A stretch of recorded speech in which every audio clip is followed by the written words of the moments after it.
অন্তু রায় এই জিনিসটার দাম। Hello everyone, welcome back to my channel. তো তোমরা সবাই কেমন আছো? আশা করি সবাই খুব খুব খুব ভালো আছো। আর আজ আমি গেছিলাম মেলায়, আর আমার সাথে ছিল আমার বন্ধু অতনু, তার বোন পলু এবং আমার আরেকটা বান্ধবী বই। ওর নাম বৈশাখী, কিন্তু আমরা সবাই ওকে ভালোবেসে রাখি বই বলে। তো মেলায় ঢুকতেই দেখি বিভৎস পরিমাণে ভিড় হয়ে গেছে, আর মেলার গেটটা যা সুন্দর ছিল কি বলবো। ওখানে লেখা ছিল শুভ নববর্ষ বলে, যেহেতু এটা পয়লা বৈশাখের মেলা সেই জন্য। বাড়ি এত কাছে এত সুন্দর একটা মেলা হয় আমার জানাই ছিল না।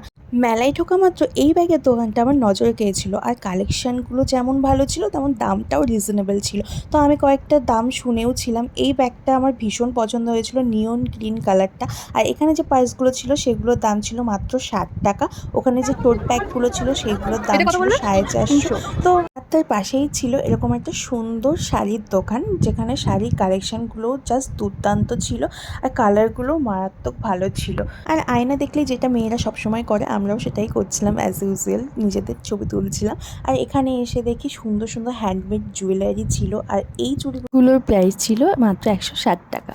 আর আমার বরাবরই একটু বুটিক কালেকশন, হ্যান্ডমেড জুয়েলারি এইগুলো একটু বেশিই পছন্দ।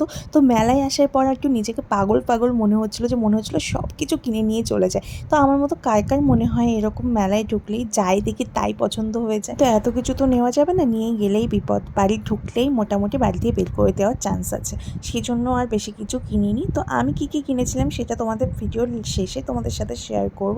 তো তোমরা ভিডিওটা ততক্ষণ পর্যন্ত দেখতে থাকো।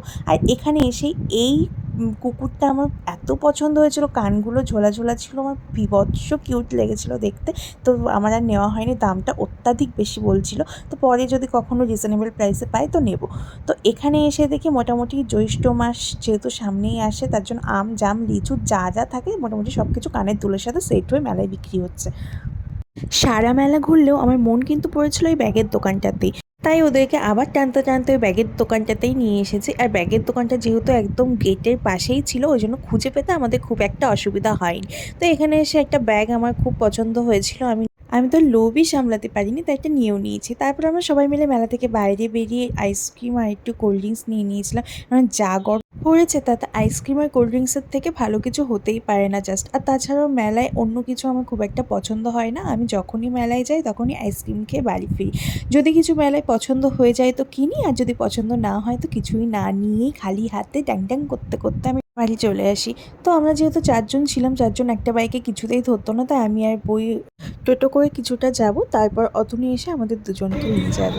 তো অতনু ফার্স্টে আমাদেরকে নিয়ে বইকে বাড়ি পৌঁছে দিতে গেছিলাম, তারপরে ওকে বাড়ি পৌঁছে দেওয়ার পর ওকে গুড নাইট জানিয়ে আমরাও বাড়ির দিকে রওনা দিলাম, যেহেতু অনেকটা রাত হয়ে গেছে তাই আর লেট করিনি। তো ভিডিওটা এই পর্যন্ত, তোমাদের কেমন লাগলো জানিও, আর ভালো লাগলে লাইক কমেন্ট এবং সাবস্ক্রাইব করে দিও। ততক্ষণ তোমরা ভালো থেকো, সুস্থ থেকো, টাটা।